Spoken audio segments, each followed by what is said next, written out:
Thank you, everybody, for coming out tonight. My name is Alec Goldstein. I'm the privileged to be the founder and owner of Kodesh Press, which we just marked our 10-year anniversary of the founding of the company. A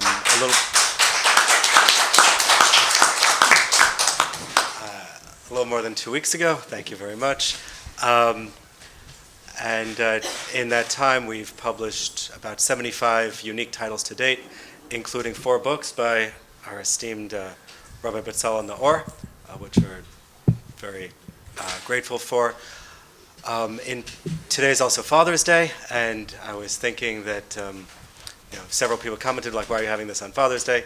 I do want to acknowledge my father in the audience. Thank you for coming.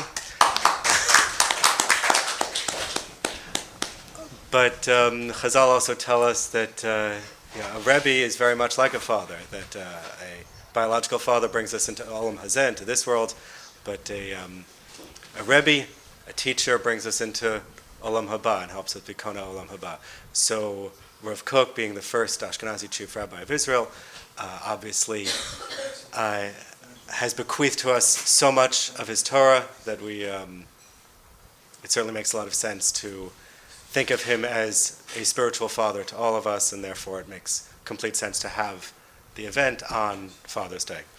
Our esteemed panelists are absolutely incredible. Rabbi Shmuel Braun is the founder of Lev Ladas and studied at Naor Yisrael, and has a distinct ability to take complex and mystical ideas and break them down into accessible and meaningful messages.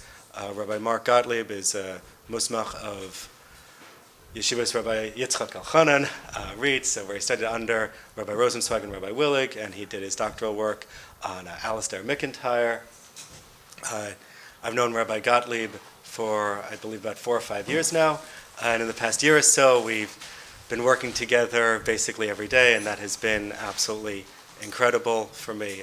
Rabbi Gottlieb was the principal of Maimonides High School in Boston and MTA High School in Washington Heights before joining the Tikva Fund. Rabbi Bezalel Naor, Achron Chaviv, is an author and scholar that I've had the privilege to work with for probably coming up on 8 years or so, 7, 8 years. And he's a true scholar and genius in Torah's Nigla and Torah's Nistar, in the revealed Torah and the hidden Torah.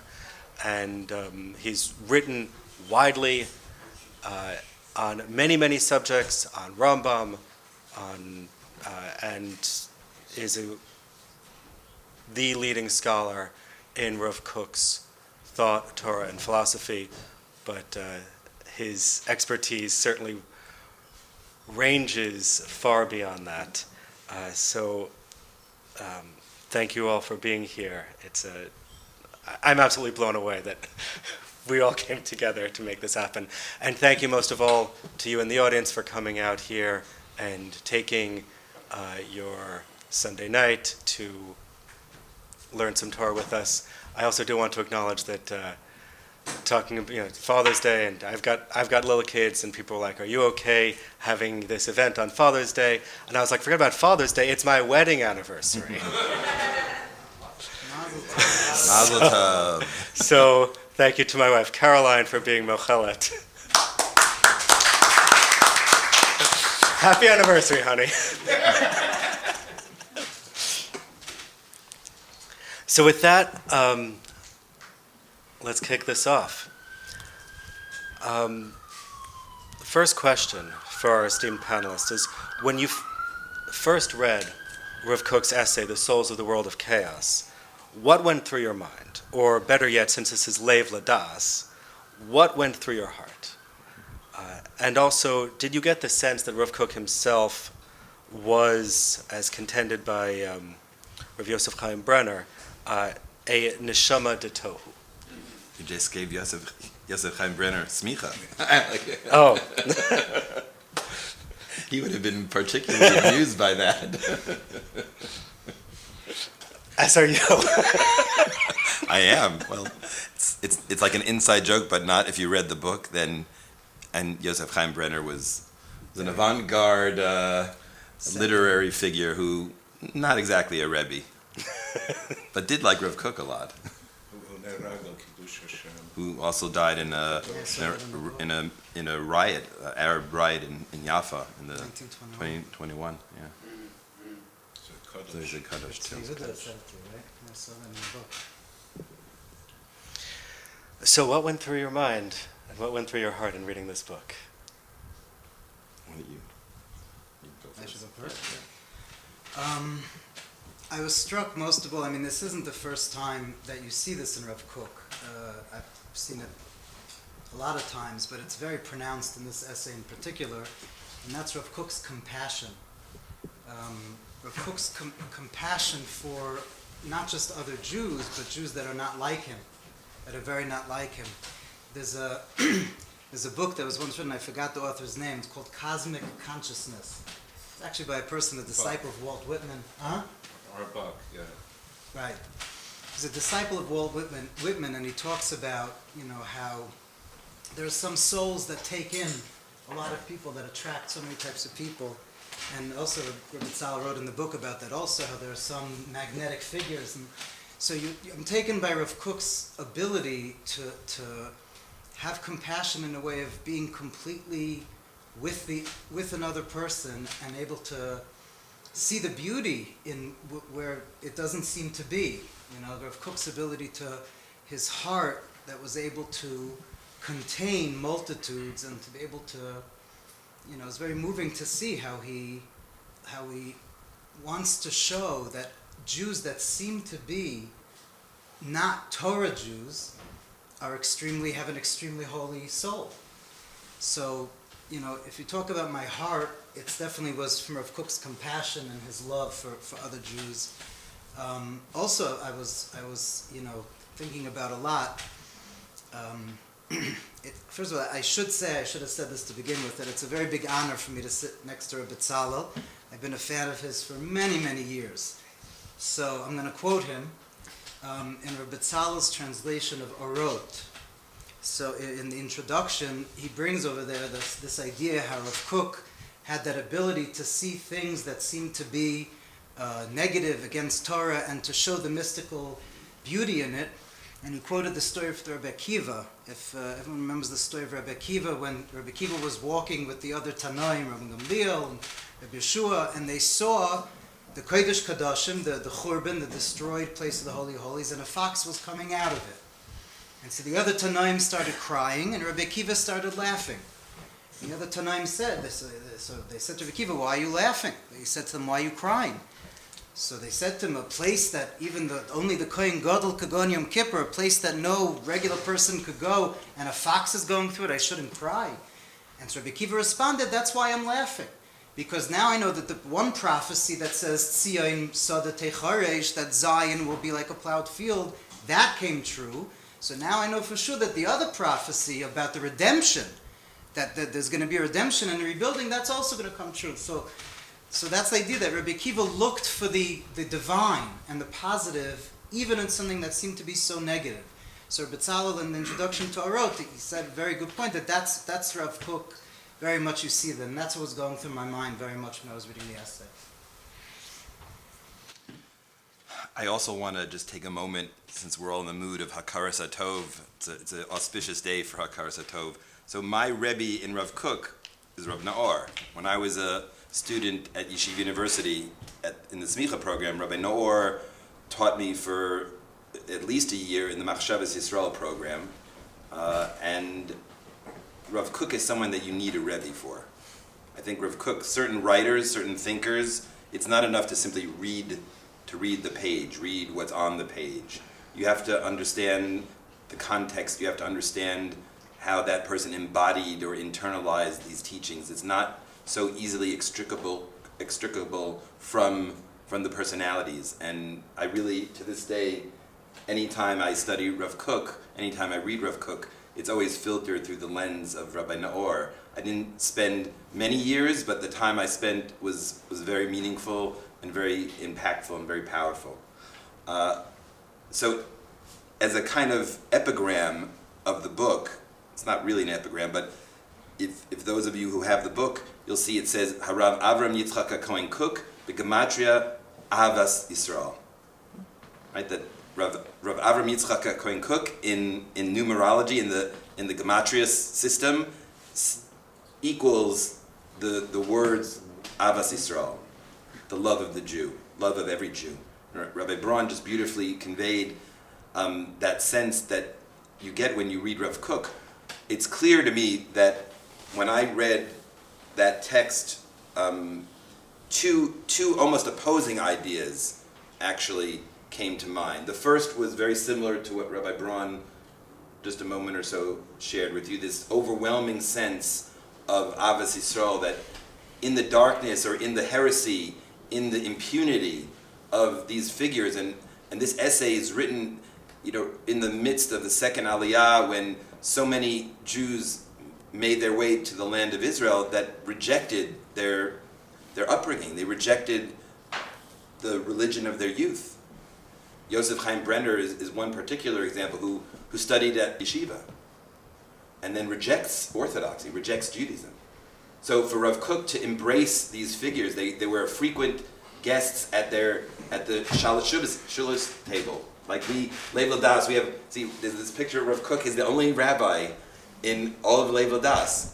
Is right there. Many people thought through the poster that Rav Kook was going to join us, actually. It kind of looked that way, right? So it's Taka, there's Rav Kook. And he's the only Rav that we have of all. We don't have a picture of the Rebbe, we don't have a picture of Rabbi Soloveitchik, we don't have any other Rebbeim. Not on purpose. Not on purpose, no.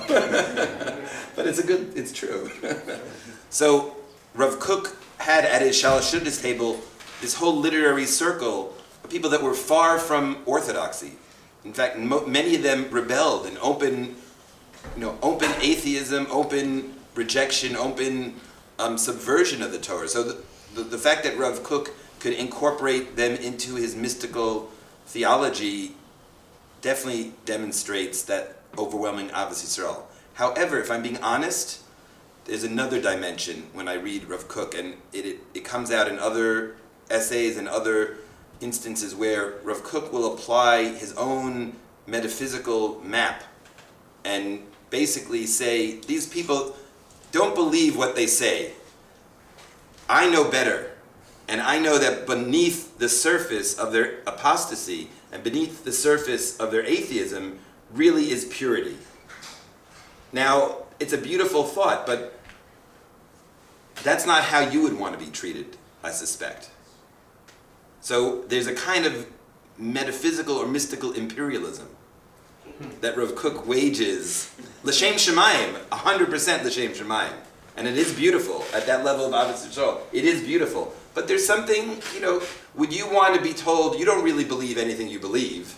It's just the outward surface, but the inner part of you really is pure and holy and good and true. So I'm of a dual mind, but I definitely prefer the former, the Ahavas Yisrael motif, to the latter. Can I just make a comment to my esteemed colleague, Rabbi Gottlieb? Yes, sure. The idea of that inside everyone is holiness, even what outside looks most wicked, is a theme throughout Hasidus. So it's, For sure. So it's not. But Rav Kook, I think Rav Kook magnifies that theme by incorporating it into existing motifs. Even this idea of the Olam HaTohu that we're talking about tonight, that there's this Olam HaTohu and there's an Olam HaTikun, and that these souls, they're in the Olam HaTohu, but they're really part of the larger eschatological, rectification that's taking place on some deep ontic level. But I'm just saying it's not imperialism, because he was just going in the tradition. Even the Gemara says, "Afilu Peish Yisrael," even the sinners of Israel are full of mitzvahs like a pomegranate. So I don't think he was being imperialistic. I think he was being traditional. Well, psychological.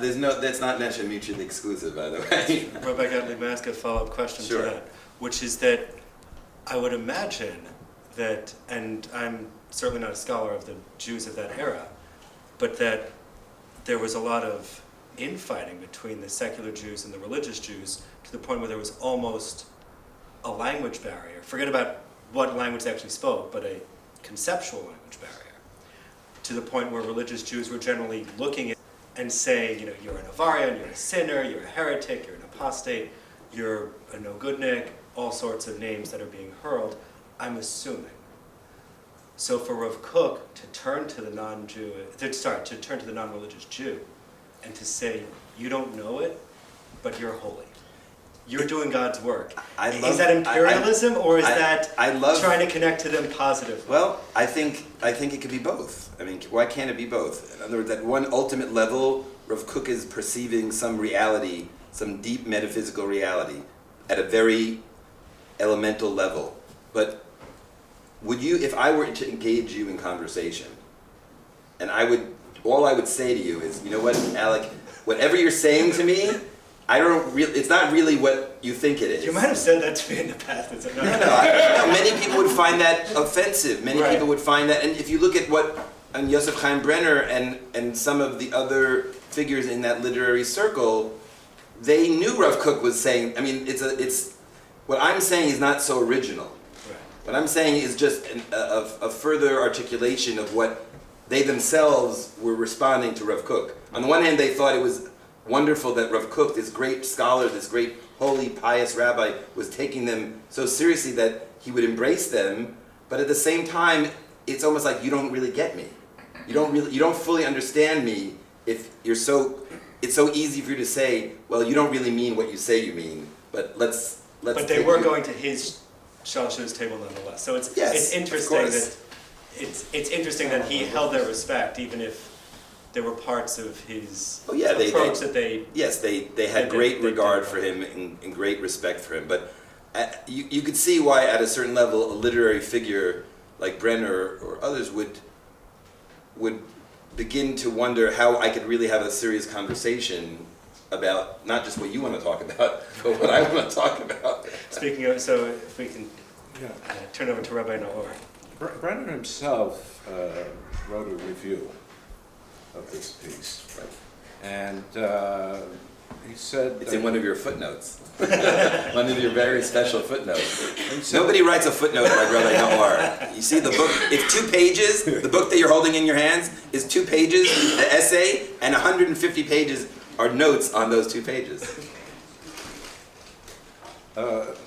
Brenner said that someone who was capable of writing this piece is himself a neshama le'olam hatov. And I agree with Brenner. When I read the piece, it was very cathartic for me. I felt that Rav Kook is describing me. And a lot of people have this sensation when they read Rav Kook. He's speaking to me. He's describing me to a T. This idea that there are people who are trying to take it all in, which is not humanly possible, and they're frustrated, and the creative impulse turns destructive.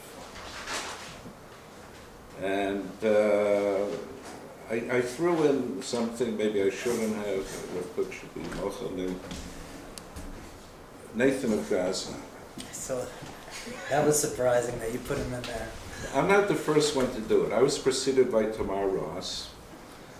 And I must tell you that many years ago, when I read Tamar Ross's piece, I considered it blasphemous, but I guess I've moved farther to the left or whatever. So I myself am now guilty of this. Nathan of Gaza comes up with the most amazing terminology. And I don't want to belabor the point, but just al-regel achat. Did you just tell people who Nathan of Gaza was? All right, Nathan of Gaza was the prophet, the Mechal, in quotation marks, of Shabtai Tzvi. The year 1666 was the year of the beast, in the Book of Revelations, to the English Protestants. But anyway, that's when Shabtai Tzvi, who was a Turkish Jew, from Izmir came out as the Mashiach, but he had a prophet, because in our tradition, you have Mashiach and you have Eliyahu and Navi, right? Those two are a dynamic duo. So here too, you had Shabtai Tzvi as the Mashiach, and Nathan of Gaza was his prophet. Now, I'm not going into that whole chapter in Jewish history, which is fascinating, and I've written You have another book on that. a couple of books on that. But Nathan of Gaza was an amazing Kabbalist. In fact, he was thought by his followers to be a reincarnation of Rabbi Yitzchak Luria. You can't do better than that, right? Because Yari made this cryptic statement that he'll come back again, and they believed that this was the Gilgul of Yari. He comes out with this amazing terminology. He talks about Or sheyesh bo machshava and Or she'en bo machshava. But what I want to focus on is he talks about Mahader Batar Binyana versus Mahader Batar Churbana. In other words, in human beings and in the cosmos as a whole, because he's a Kabbalist, he's a cosmic thinker, there's a creative impulse, and in Aramaic he calls that Mahader Batar Binyana, that's striving for binyan, for building, for construction, it's constructive. But there's also the opposite, Mahader Batar Churbana, pursuing destruction. And of course, in Freud you get this, you get eros and thanatos, which isn't really Freud's term, but anyway. So there's, there's the life instinct and the death instinct. And Rav Kook, without having read Nathan of Gaza, has that element in this piece, where there are people who are extremely creative, but if they're not able to channel it properly, it turns destructive. And when I read that, it was very cathartic for me. So to answer your question, yes, I think Rav Yosef, we gave him smicha, we have that in Avodah Zarah. Yish konel lamo b'shachat, right, lo shekurim lo Rabbi. So we gave him smicha, Rabbi Yosef Chaim Graner, I think he's on the money.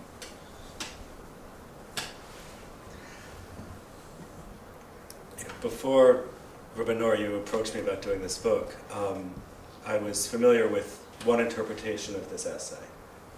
And then working with you on this book, I learned a second interpretation of this essay, and you quote both in your book. The first interpretation is psychological, it's internal. It's that there are people that are more ordered and structured, neshama shel tikkun, souls of order or structure or rectification, while other people are chaotic or even rebellious, even if they are religious. So the first interpretation is that even within the religious community, that there are people that are, or definitely within the Jewish community, I don't want to get the boundaries wrong, I'll let the esteemed panelists demarcate those boundaries, but that there are nishamot shel tikkun, that there are people that are naturally drawn to order and structure and rectification, and then there are nishamot shel tohu, souls of chaos, disorder, destruction. But that's a psychological interpretation of the essay. But there's an entirely different interpretation of the essay, which is, we could call sociological. And according to this interpretation, and we touched on it briefly, that Rav Kook is trying to be melamed zchos, he's trying to justify the pioneers, the irreligious Jews who were settling the land and doing the holy work of cultivating the land, even if they themselves were antagonistic to religion. So two very different interpretations of this same essay, which is 2 pages long. So which interpretation, the sociological or the psychological, do you prefer, and why? Rabbi Braun? Me first? Okay. He's a Kohen. I think he should go first. Rabbi Gottlieb? Sure. So I think both the psychological and the sociological interpretations that you cite here, Alec, are premised upon the metaphysical. Both of these interpretations really assume a certain metaphysical view of the soul, a metaphysical view of history, a metaphysical view of peoplehood. I think Rabbi Naor, you can correct me, but I think it was Hillel Zeitlin who told Rav Tzvi Yehuda Kook, Rav Tzvi Yehuda, of course, the son of Rav Kook, and Hillel Zeitlin was this fascinating perhaps the first neo-Hasidic figure in history, from Warsaw, fascinating, dies in the Holocaust. He said that the Arizal brought the Kabbalah of the cosmos into the world. The Besht and Hasidus brought the Kabbalah of man into the world, and Rav Kook inaugurated the Kabbalah of the nation, nationalism, Jewish nationalism into the world. And I think all of these, the psychological, the sociological, the national, are for Rav Kook premised upon the metaphysical, which means that, similar to what I said, in the first response, there's a lot that is hanging on Rav Kook's ability to really identify the nature of a soul and to be able to. It's not a trick. It's not like a parlor game. It's something much, much deeper, but it's premised upon sharing a certain metaphysical view of reality. I think, to me, what suggests that there's other ways besides the psychological and the sociological is that it happens to be in the past month I started a chavrusa with some graduate students in Nietzsche's Thus Spake Zarathustra. And so interesting reading that text along with Neshamas Shel Olam HaTohu, because the truth is that almost the same language of the last man versus the overman, the superman, these are very similar categories. So there's something about this creative period in the late 19th, early 20th century that is just fascinated by these typologies of the human personality. And if you want to throw in another typology, the Rav, Adam 1 and Adam 2. One could make a good argument that Adam 1, the demonic spirit of creative capacity of conquering the cosmos, that's Adam 1. How similar is Adam 1 to the Neshama Shel Olam HaTohu, whereas Adam 2 is the person of community, of relationship, of a kind of structure. That's the Neshama Shel Olam HaTikun. So I think it goes beyond psychology and sociology. I think it's deeply metaphysical or ontological even. And so I think both, once you admit that metaphysical, ontological, then the psychological and the sociological falls into place. So you'd say that they're manifestations. They're expressions of this larger structure, yes. I just want to elaborate a little what Rabbi Gottlieb said. I think it's important just in order to facilitate especially for whoever doesn't know what exactly Olam HaTohu, Olam HaTikun, what is the world of chaos? What is the world of rectification? So just to very quickly to say the idea that when God emanated from himself light through which he wanted to bring worlds into existence, the first stage of that light was very, very particular aspects and attributes that didn't have a cohesive harmony to them. And so if you could almost imagine 5 people running a business and each one has a different point to it, each one has a different goal. So the Kabbalah teaches that in the beginning, when God was emanating that light in the beginning, and it was still very much in that way of each idea being representative very much of God, but in a different way. Each one felt that this is the way to represent God. And so there was so much of a desire, so much of revelation of each one wanting to represent God in their own particular way, that none of them could contain the light of God that was shining through them, all these attributes, all these vessels, and so they broke. The shattering of the vessels, which is one of the fundamental ideas in the Arizal, and that the vessels that God, in the beginning, when he first emanated his light, he tried to put his light into those vessels, but they shattered because they were still, they weren't able to harmonize.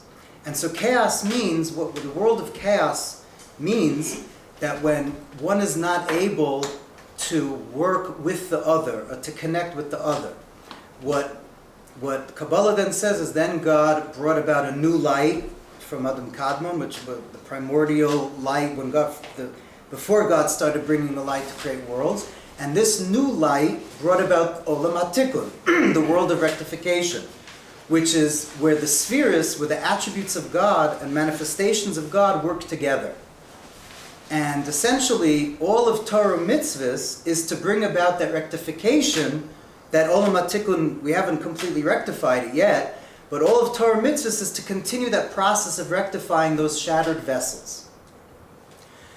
So, it's very important to point out that according to, especially the way Hasidus stresses, all these aspects when we speak out in Kabbalah of chronological order, that first there was Olam HaTov, then the vessels broke, then God emanated another light, then there's Olam HaTikun. That is for us to be able to process it. But all of those things happened before time was created.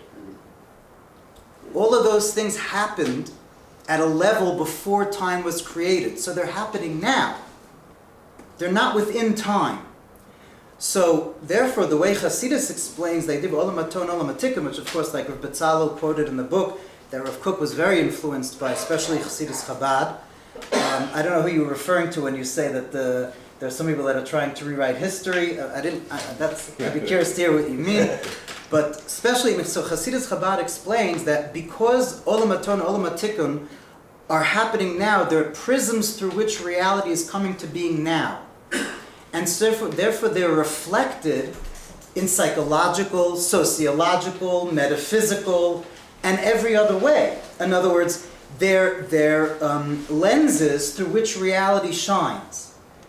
And so it's not, I don't think it's so much a question of whether it's sociological or psychological, but like Rabbi Gottlieb said, it is metaphysical to the extent that it's talking about the whole being of reality, and so therefore it shines in all aspects of reality. So in all aspects of reality you have that aspect of chaos or tikkun. In other words, are you just your way? Are you just bringing about what you think is true? Or are you bringing about the nation, the whole nation together, the tikkun of that, the whole thing together?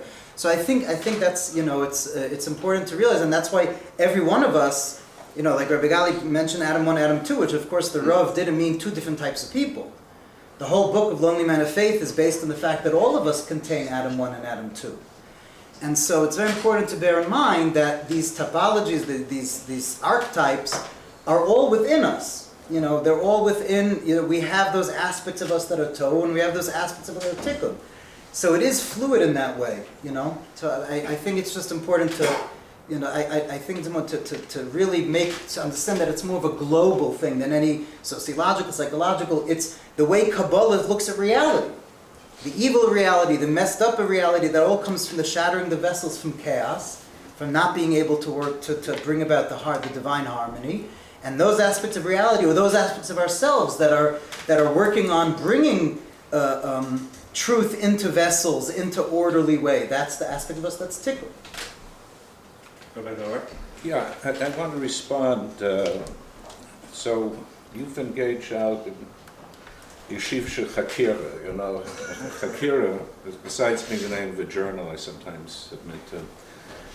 There's always two sides. Is it this way or is it that way? So your two studim, one side is that this is really Rav Kook's universe, this is how he sees reality, and the other possibility is that it's to be melamed zchut, you use that term. It's to try to see good in people who are very alienated from Torah and mitzvot. So I want to share with you two additional texts. They're not in the book. Maybe in the next edition, if Alec wants to put out a second edition. I want to prove that when Rav Kook engages in this kind of talk, the superiority of tohu, of chaos, it's not merely to be melamed zchut, to try to justify the actions of people who are religiously reprehensible. So one text, which is in another book, When God Becomes History, Historical Essays of Rav Kook, there is an essay in here. It's called The Way of Renaissance, Derech HaTchiyah. And Rav Kook takes you on a tour de force of Jewish history and deals with savory characters and unsavory characters. On the one hand, he can deal with Rabbi Akiva, but on the other hand, he deals with Oto Ha'ish. Okay. And Yeshua, okay. So, as you can imagine, Rav Kook got a lot of flack for that. And subsequently, he writes a letter to a fellow, Dov Ber Milstein, and he justifies why he dealt with Jesus. Jesus, okay. And he says, it wasn't to glorify the man. And he said, I did for him what Chazal did for Bilam HaRasha, where they tell you that in some respects he was a greater prophet than Moshe Rabbeinu. So are they trying to glorify Bilam? No. But they're trying to give you some kind of perspective on the whole thing. That sometimes there are people who have great kochot hanefesh, they have great soul powers, and despite that they're capable of great wickedness. And in this letter to Milstein, he talks about the koach hatohu of Toha'ish. Now, it's not our precise term of neshama de tohu, soul of chaos, it's koach hatohu, but I'm relying on the judgment of my teacher, Rav Kook's only son, Rav Tzviuda, in his endnotes, which are also wonderful, if you thought mine were good. His These are endnotes, much shorter. okay, good. His endnotes to the Grot Chayat, to his father's letters. He sends you from Koach HaTohu to this essay, Neshamot Shel Olam HaTohu. So he made the connection. It wasn't to be melamed zchut on Yeshua HaNotzri. So that's one proof I have, that Rav Kook will talk about Tohu, not necessarily to be melamed zchut, to try to glorify people. The other proof I have, it comes from it's called, no offense, the Koran Rav Kook Sidur. I know that's your competitor. And in Tfilat Shacharit, Korbanot, there's a section which begins, Abaye Hava Seder Seder Hamaracha Mishmei de Gemara. Abaye, who's an Amora, a great Amora, Mesader Seder Maracha, and the key word is Seder. That caught Rav Kook's attention, the word Seder. And then he does something which to me is mind-boggling, and I love it.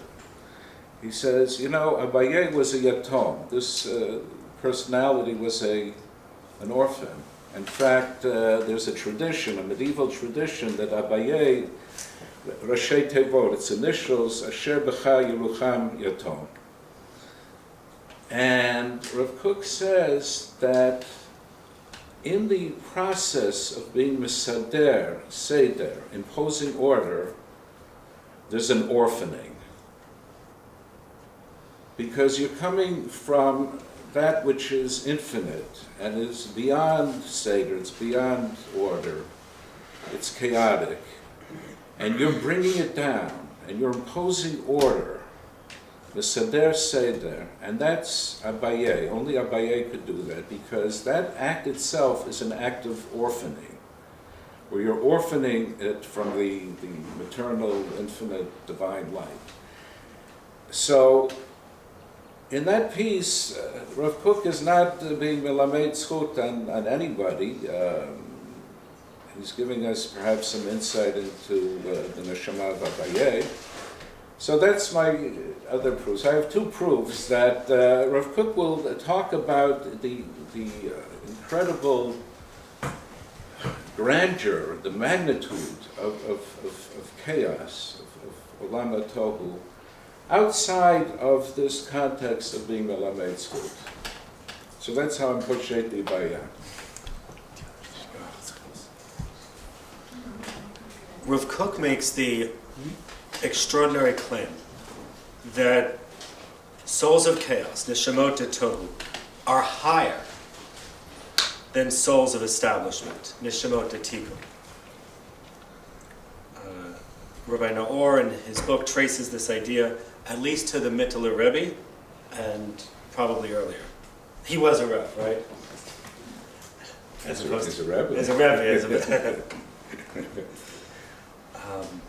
So, how can chaos be considered superior to order and structure?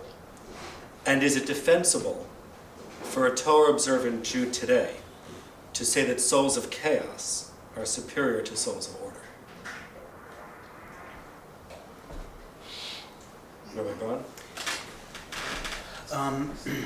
So I think it's important to put things in perspective. You know, one of the reasons that for many generations people were afraid of Kabbalah being studied in public is because it's very easy to misinterpret and misunderstand things. So I think it's just important to say that it's true that Tohu comes before Tikkun, and like Rabbi Bezalel quotes from the Rebbe that Esav's source is higher than Yaakov's source. That's true. But that's only within what's called Seder Shtalshalos. In other words, once God starts emanating His light and bringing about worlds, so Esav's soul, the souls of Tohu, came first and have more of a revelation of God's light. But really, before Tzimtzum, in other words, in God's essence, the kavana, the point of everything, is tikkun.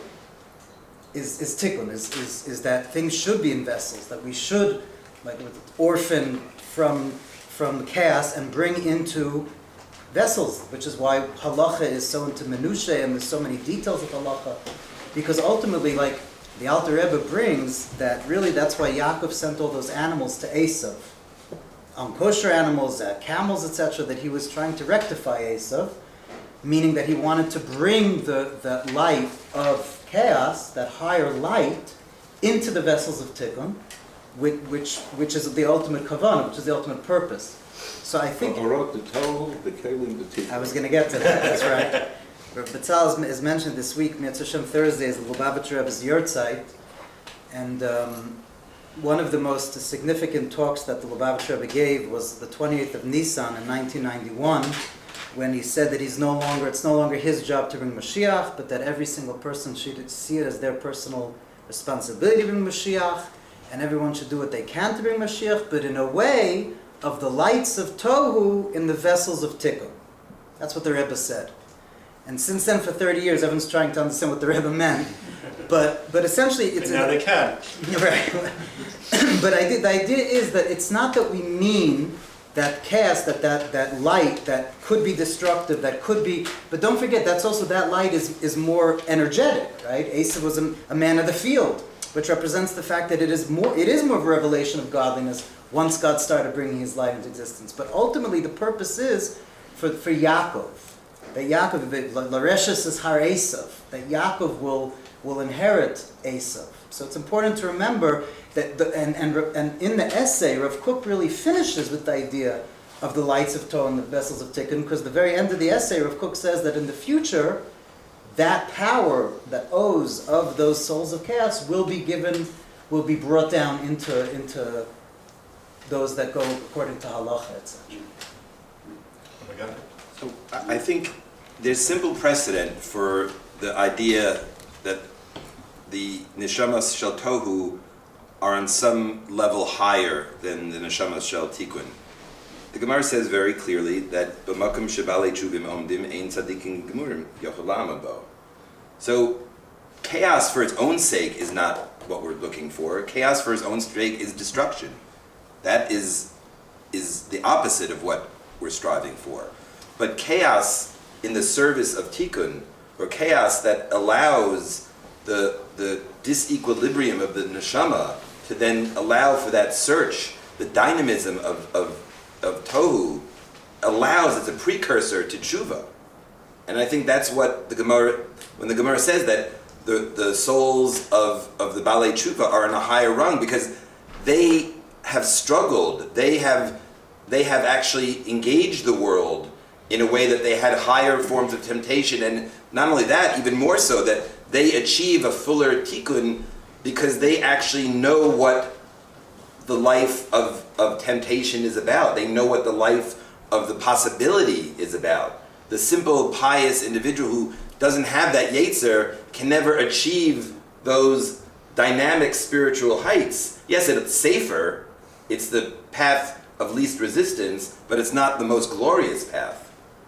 And so, obviously, as Rabbi Braun said, Yadus is moving towards, it wants tikkun, everything we do, the mitzvahs, everything we do, Talmud Torah, Kima mitzvahs, it's all to create that ultimate tikkun.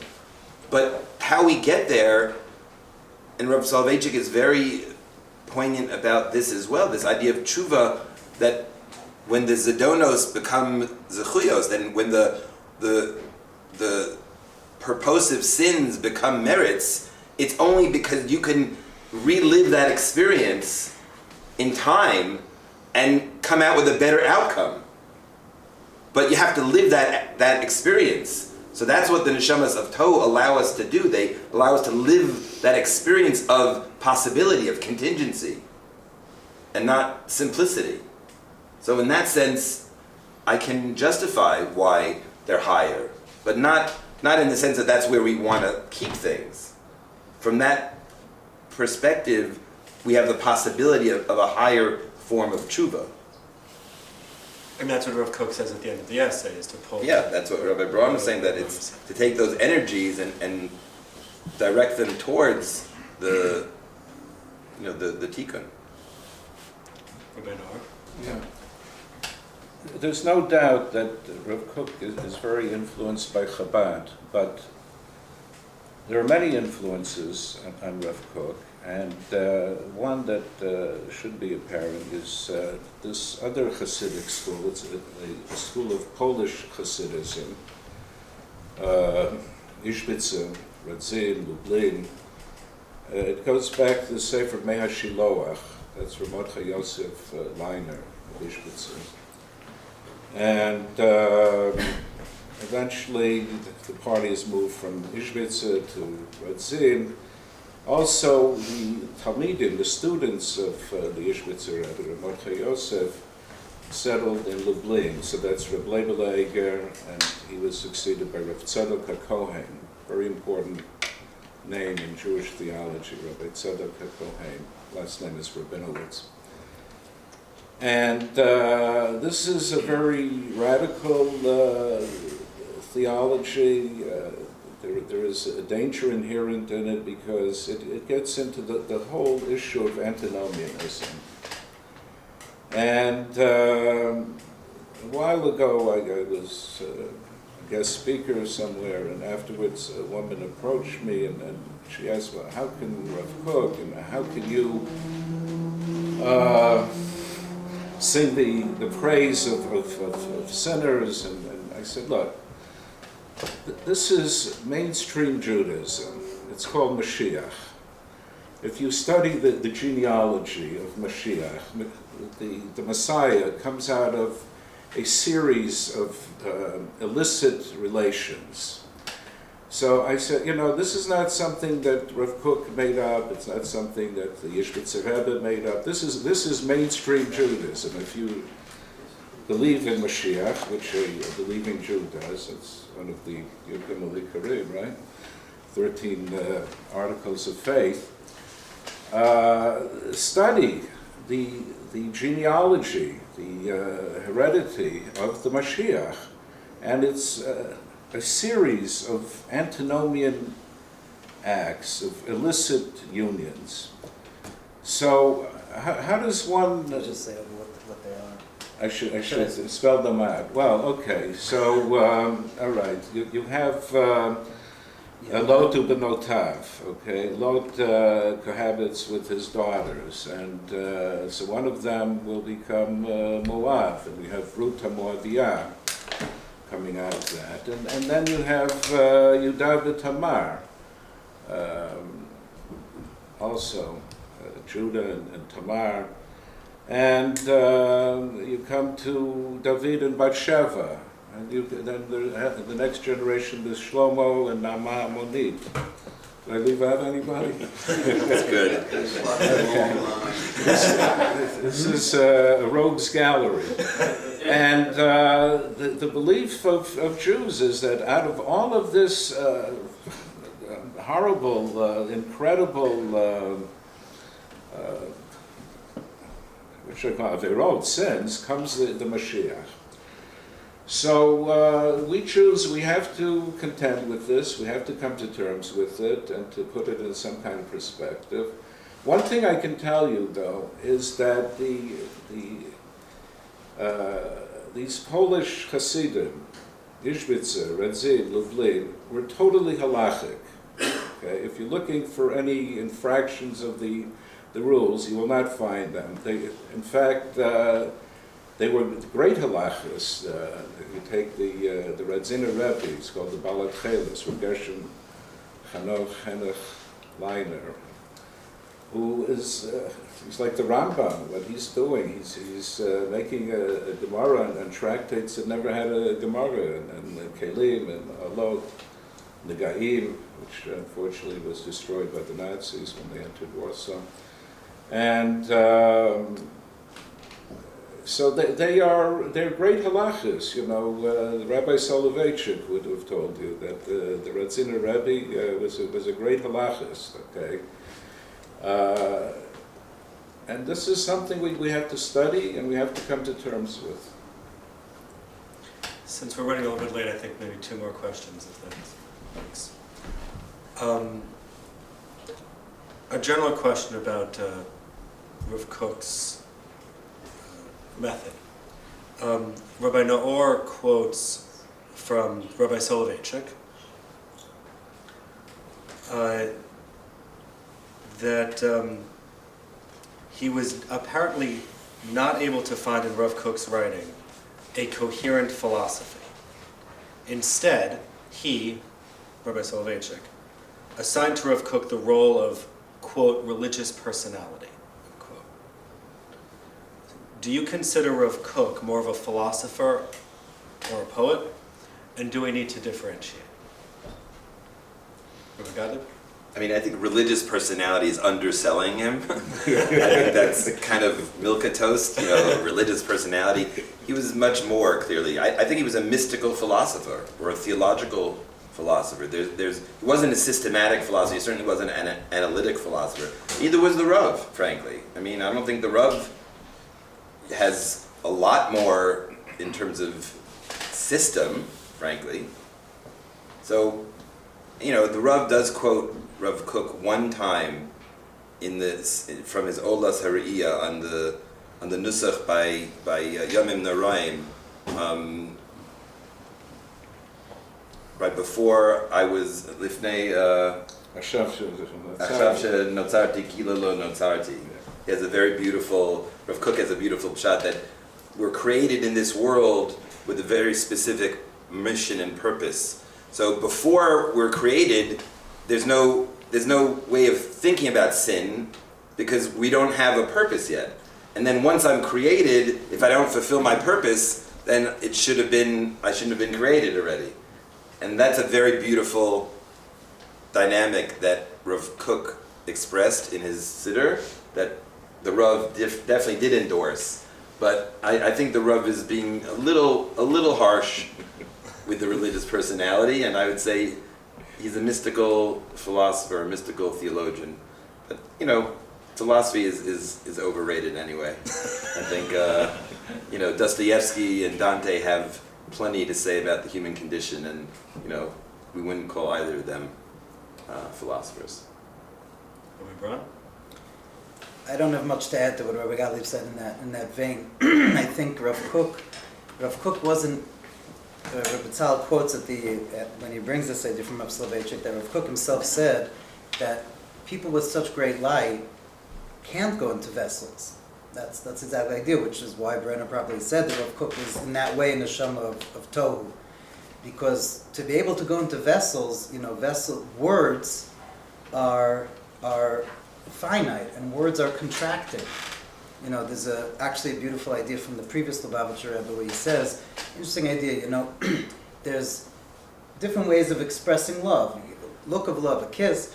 There's also saying words of love. Today's my anniversary. Oh, okay, there you go. This is your language of love. I'm listening. So the previous Rebbe points out that people say when you're in love, you speak words of love. And if God forbid the other opposite, God forbid when a person is sad, so it's also one speaks words of sadness. But when one is in a state of ecstatic happiness, when one is so happy, then you can't express it in words. Or like if we should have known from it, but if a tragedy happens, you can't talk. I mean, unless, like Macbeth or, Hamlet. In Shakespeare, tomorrow today, his wife dies and he's all of a sudden able to recite a soliloquy. But in real life, that doesn't happen, right? So, because words, when your soul is that expressive, it can't be contained in the vessels of words. It can't go down into that. And I think in that way, even though Rav Kook was a master of words, I mean, he was a poet. There's no question about it.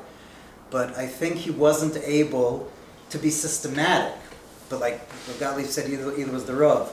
So I think it's a mistake to try to pigeonhole into any one particular title. Rav Kook was, like I said earlier, contained multitudes. Rabbi Naor? Not only was Rav Kook himself a poet, but he encouraged other poets. Today there's a great rabbi in Israel, his name is Yosef Tzvi Rimon. I'm sure everyone in Teaneck is familiar with him as a halachist, but his namesake, Yosef Tzvi Rimon I, was a student of Rav Kook in Yafo. And he was a great religious poet. He was quite unique in that time because most of the Hebrew poets in that generation were not thinking about God. And Yosef Tzvi Rimon, if you read any of his poetry, it's very godly. It's full of godliness. And Rav Kook encouraged him and wanted to see more of that. So Rav Kook is definitely a poet. He is a philosopher, but his writing is epigrammatic. It's, as Rabbi Soloveitchik said, it's not formulaic. You're not going to get formulaic statements. It's they're epigrams. Since the hour is late, one question which I'll kind of combine two questions. Do we have time, or should we do we can. Yeah, let's do one more, and then we should open the questions to the audience. So I'll kind of combine two. You mentioned about the only picture of a Rav that you have here is Rav Kook, so this question is going to seem more apropos. It seems that over the past number of years, there's been a resurgence in the study of Rav Kook's writings. So what spiritual or religious need is Rav Kook filling that cannot be met from other authors or sources that have led to this resurgence? And I'll tie into that what would be the key takeaway for people who have read or who are planning on reading this particular essay, and how that can help in their religious growth as well. I think it's sure. It's two questions. I actually, and maybe this is counterintuitive, but I actually think there's been a decrease in interest in Rav Kook in the past 5 to 10 years in the modern Orthodox world. Not a decrease in an absolute sense, but there have been other sources of neo-Hasidic interest, like the Slonim or the Nesiv Shalom or the Piazetzner. There are other Rabbanim, especially in the world of Hasidus, that have taken over some of the ground that I think 20 years ago was really Rav Kook. People were studying Rav Kook instead. I don't know, Rabbi Naor, I'd be curious what you think about that observation, because you have your finger on the pulse of Rav Kook much more than I do. But my sense is that it's hard to read Rav Kook. Rav Kook is very hard. It's much easier to read the Nesivos Shalom. It's much easier to read the Piazetzner, at least in Chovis HaTalmidim, if not H. Kodesh. There are easier writings that are filling in, that are slowly coming into the camp of the modern Orthodox camp that weren't there 20 years ago. And I think in some ways that's a shame, because I think Rav Kook does have so much to offer. When you get past the difficulty of reading Rav Kook, and thankfully we have Rabbi Naor's translations of Orot and the individual essays, Commentary. and the incredible voluminous commentary that Rabbi Naor and the context that he offers. But I think Rav Kook will always remain for me the Jewish theologian that elevates and embraces the world in a holistic, comprehensive sense. I think Hillel Zeitlin's comment about the Kabbalah of the nation is too limiting, because Rav Kook was interested not just in the Jewish nation, but in all nations. And he was interested not just in Jewish people, but humanity and nature. And there's this beautiful, the fourfold song, which different levels of reality of creation Rav Kook is tapping into, from the individual to the communal to the national to the global to the cosmic. And I think that is missing in modern Orthodoxy. That sense of caring for the klal, including the Gentile klal. That's something that Rav Kook thought a lot about, and I think that's something that's been lost in modern Orthodoxy in the past 10, 15 years, as we've become a little bit more comfortable, a little bit more insular, a little bit more looking inward and less outward directed. And I think Rav Kook can reinstigate or rekindle that more comprehensive, that klali perspective. Can I ask a very quick follow-up question? Do you think that the decrease in Rav Kook's study is that true in both Hebrew and English-speaking worlds? Because I'm not sure. I can't speak about Eretz Yisrael. No. I mean Hebrew readers in America. Oh yeah, I think it's across the board, English and Hebrew readers. It's very hard. The Hebrew is very, very hard, and most of and there's a whole other panel, but most of our day school kids are not getting the Hebrew education that makes it accessible to them. Can I jump in? Of course, b'kavod. I like what he said about the universalism. I just gave a talk a few days ago about Rav Kook's universalism.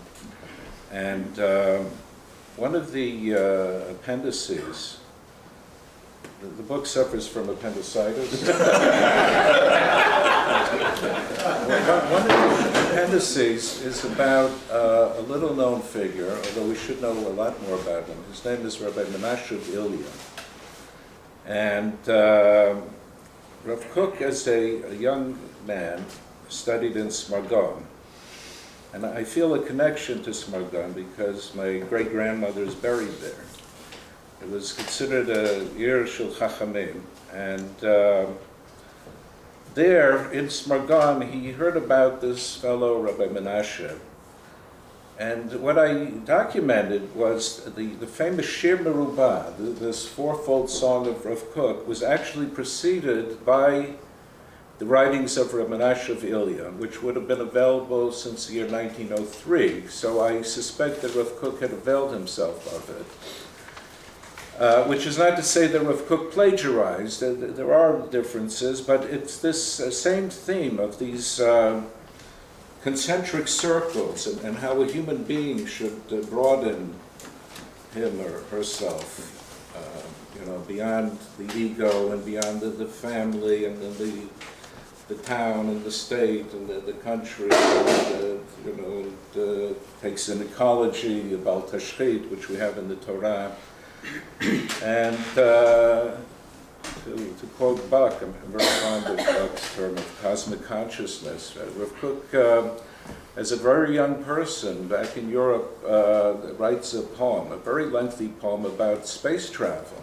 I mean, who was thinking, back in the 1800s, that one day human beings will be traveling through space? That's Rav Kook. So definitely, cosmic consciousness, which is so important.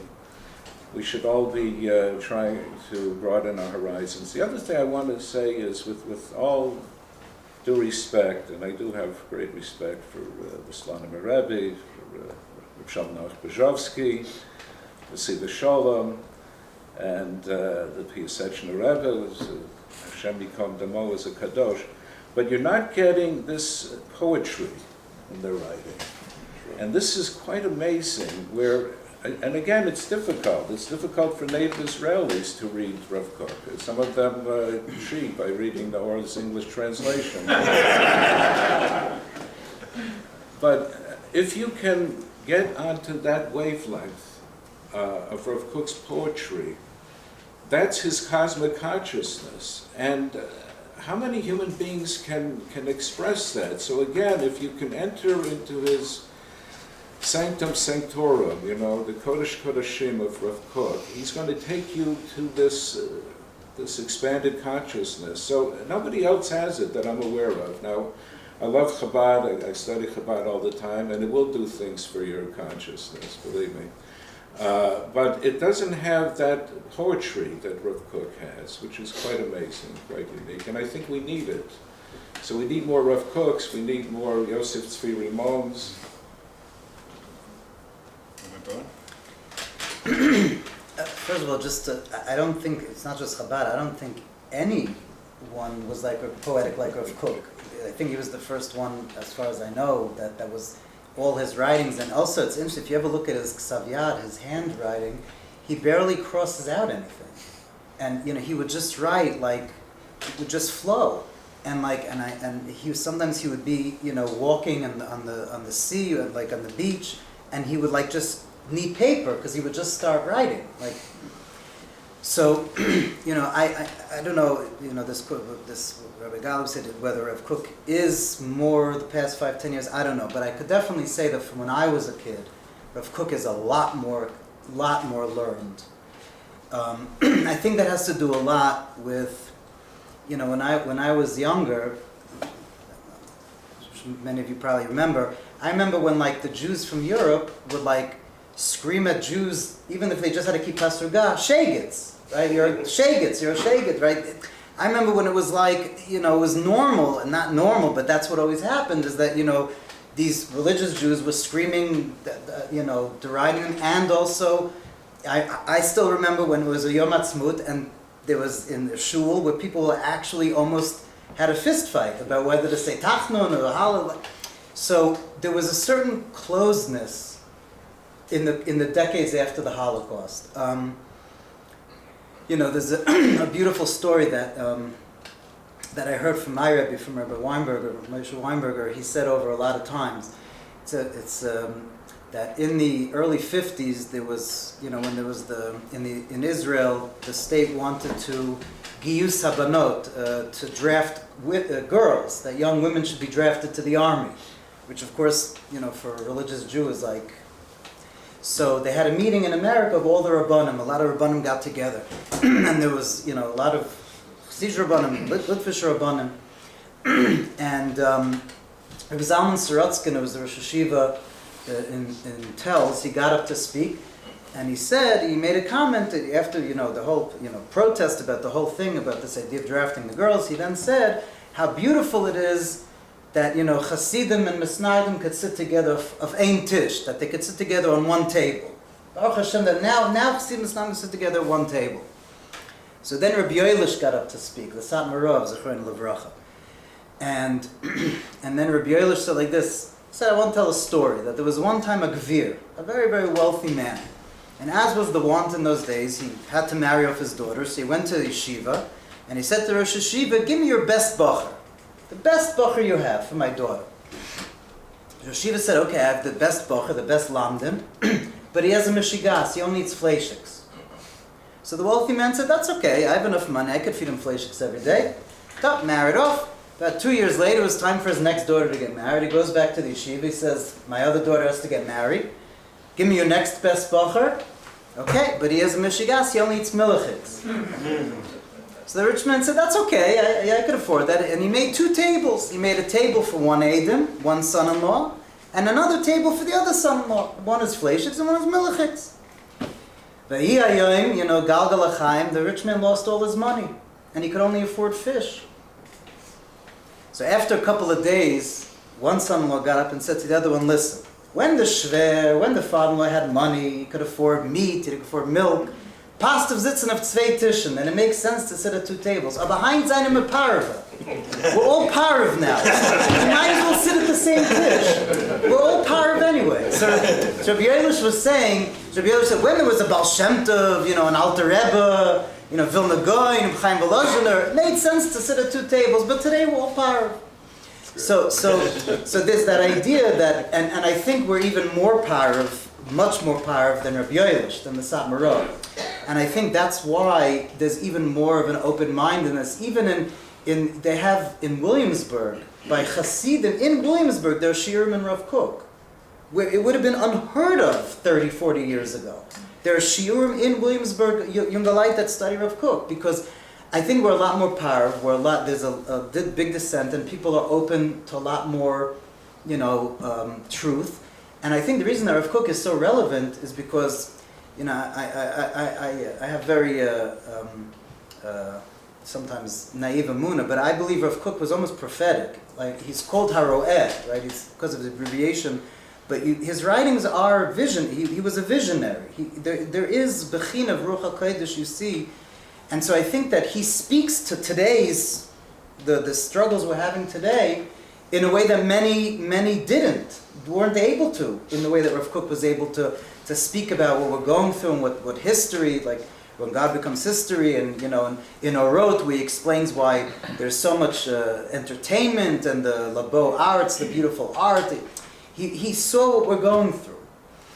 So I think that's why those 2 things, that on one hand people have become more open-minded because we're that much more parv, and we don't have that ideology, that in those days we don't have those kind of tzaddikim that fought those wars. Today we're just trying to get what we can, and also because Rav Kook was a visionary, and I think that applies to our generation. But just to answer the other part of your question, which was what I would like other people, the audience, to take out from tonight.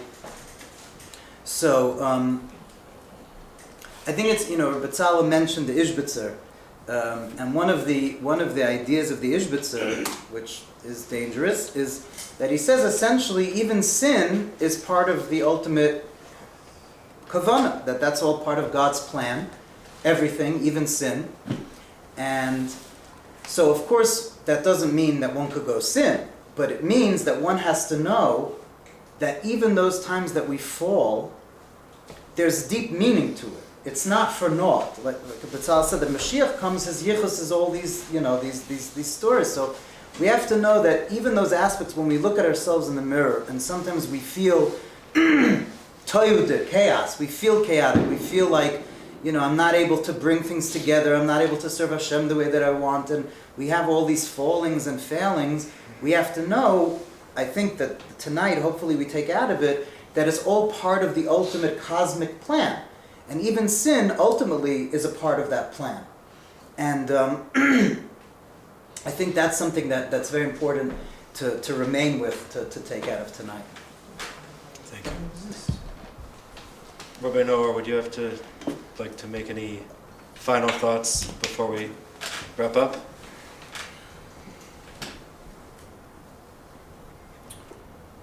we need all kinds of tikkunim. We need, as Rabbi Braun explained, what is the whole concept of the Olama Tikkun? It's what the Mitzvah Hitkalalut, it's integration.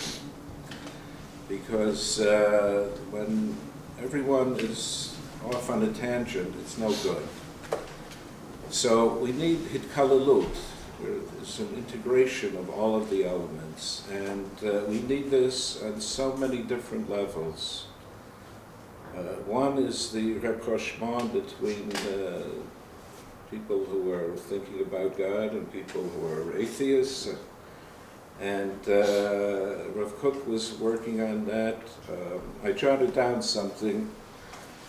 There's a photo.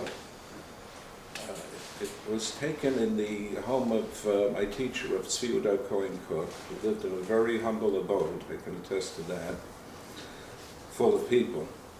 And you'll see Rav Tzvi seated at the head of the table, and on his right is Shulamit Aloni, who was the head of Meretz, all the way to the left. I don't know if it's Marxist, Leninist, it's pretty far to the left. And on his left was Shlomo Lawrence, who was the representative of Agudat Yisrael, represented the great rabbis. And Rav Tzvi, like his father before him, believed that we have to bring together these disparate elements. There has to be some kind of unification, and I don't need to tell you what's going on in Israel today. It looked like, for a while, like we're on the brink of civil war. So this is something very important. The other thing, as I said, I gave a talk about Rav Kook's universalism. There was another student of Rav Tzvi. His name was Rabbi Menachem Froman, and he was doing something which sui generis, yachid b'mino, and it's messianic. There's I don't know if it's still on YouTube, but you could see a video of Menachem Froman wearing tefillin. He had this chumrah, like the Vilna Gaon. He would wear tefillin all day. And he's calling the Muslims to prayer. Okay? So it's the most incredible scene. It looks like the Mashiach site. It looks like Yemot HaMashiach, like the Messianic era. And he had this unique ability. And at his funeral, there were people such as my other teacher, Rav Shlomo Fisher, a great Gaon, Yerushalmi. There were Muslims. The whole world was at his Levaya, because he had this ability, like Rav Kook, to unify, to bring people, Jews and Muslims, bring people together. And that's so amazing. But the way he did it was, he was out of the box, and he wasn't thinking like a politician. He was really a holy man. He was Ish Kadosh. He was a holy man, and people could feel that. If you were a Jew, if you were a non-Jew, you could feel that this fellow is a godly person. And people responded, and he was able to, as I said, to bring together Jews and non-Jews in a way that no one else was. So these are various tikkunim. This is hitkalalut that we need to work on. Rabbi Braun, Rabbi Gottlieb, Rabbi Naor, thank you very much.